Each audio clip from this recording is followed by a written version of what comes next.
वर्तमान आयुर्वेद स्वर्ण सिद्धि का नैनो प्रोटोकॉल। कुछ दिन पहले धन्वंतरी उन्नत भस्म अनुसंधान केंद्र जाने का मौका मिला था, जहां मेरी मुलाकात युवा और समर्पित रस शास्त्री डॉक्टर मीरा से हुई। उन्होंने मुझे एक प्राचीन लेकिन आधुनिक विज्ञान के तहत हो रहे स्वर्ण भस्म निर्माण प्रयोग की जानकारी दी। ये रही उस प्रयोग की कहानी जिसे डॉक्टर मीरा ने नाम दिया है स्वर्ण सिद्धि। डॉक्टर मीरा अपने सफेद लैब कोट में जटिल स्वर्ण सिद्धि प्रोटोकॉल को शुरू करने की तैयारी कर रही थीं। ये प्राचीन आयुर्वेदिक ज्ञान और आधुनिक तकनीक का संगम था। उनका लक्ष्य था अत्यंत शुद्ध नैनो कणों वाली उत्तम सुवर्ण भस्म का निर्माण। 1. आधुनिक मानकीकरण, सत्यनाशिनी का रस निष्कर्षण। सबसे पहले प्रयोगशाला तकनीशियनों ने जीसी गैस क्रोमेटोग्राफी द्वारा सत्यापित सत्यनाशिनी प्रिकली पॉपी के पौधे का पंचांग, जड़, तना, पत्ता, फूल, फल लिया। पंचांग को स्टरलाइज्ड क्रशर में पीसा गया और डिस्टिल्ड वाटर के साथ मिलाया गया। डॉक्टर मीरा ने रस को एक महीन फिल्टर प्राचीन फटकी का आधुनिक रूप से छानकर उसकी पीएच वैल्यू और सांद्रता कॉन्सेंट्रेशन को रिकॉर्ड किया। नोट: रस की शुद्धता और ताजगी बनाए रखना ही इस क्रिया का मूल है। 2. नियंत्रित बुझाई निर्वपनम क्रिया। डॉक्टर मीरा ने एक उच्च शुद्धता 99.99% वाले सोने का पतला पत्थर गोल्ड फॉइल लिया। उन्होंने पत्थर को एक विशेष इंडक्शन भट्टी कंट्रोल्ड फर्नेस में रखा। तापमान को ठीक 1000 कैरेट सेल्सियस पर सेट किया गया, जिससे पत्थर अग्नि में रक्त तप्त हो गया।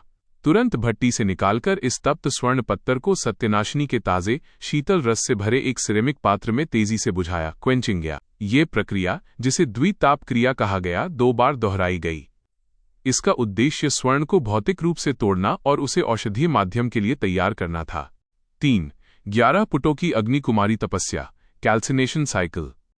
अब आता था प्रक्रिया का सबसे कठिन चरण, 11 बार की पुट कैल्सिनेशन। डॉक्टर मीरा ने स्वर्ण पत्थर के छोटे बुझे हुए टुकड़ों को सत्यनाशिनी के गाढ़े रस की लुगदी में लपेटा। इस लुगदी को विशेष रूप से तैयार की गई ऊष्मा प्रतिरोधी 2 परतों की चपटी क्रूसिबल के बीच रखा गया और कसकर सील किया गया। इस चपटी को एक उच्च तापमान वाले मफल फर्नेस में डालकर हर बार एक नियंत्रित तापमान पर पूरी आग दी गई। हर पुट के बाद चपटी को ठंडा किया गया, स्वर्ण को फिर से निकाला गया, फिर से सत्यनाशिनी के ताजे रस के साथ घोटा गया, ट्रिचुरेशन, और फिर से अगली पुट के लिए तैयार किया गया। 4. परिणाम और गुणवत्ता नियंत्रण क्वालिटी चेक। 11 पुट पूरी होने के बाद सोना पूरी तरह से अपने धात्विक रूप से औषधीय भस्म रूप में परिवर्तित हो चुका था। डॉक्टर मीरा ने भस्म को अत्यंत सावधानी से एकत्र किया। ये भस्म दिखने में हल्की लाल, छूने में अत्यंत महीन और भार में हल्की थी।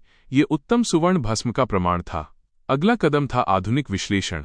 इस भस्म को ट्रांसमिशन इलेक्ट्रॉन माइक्रोस्कोप टीएम के पास भेजा गया, ताकि इसके कणों का आकार नैनोमीटर रेंज में और शुद्धता गोल्ड कंटेंट जांची जा सके।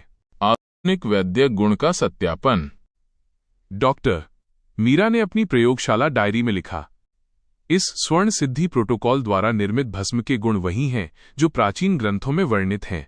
जैसे साधारण गंधक सल्फर भी किसी धातु के साथ मिलकर उसकी क्रियाशीलता को बढ़ाता है, वैसे ही यह स्वर्ण भस्म जब किसी शुद्ध पारद भस्म मर्क्यूरी भास्मा के साथ मिश्रित होकर प्रयोग की जाती है, तो यह उस पारद भस्म की शक्ति पोटेंसी को कई गुणा बढ़ा देती है।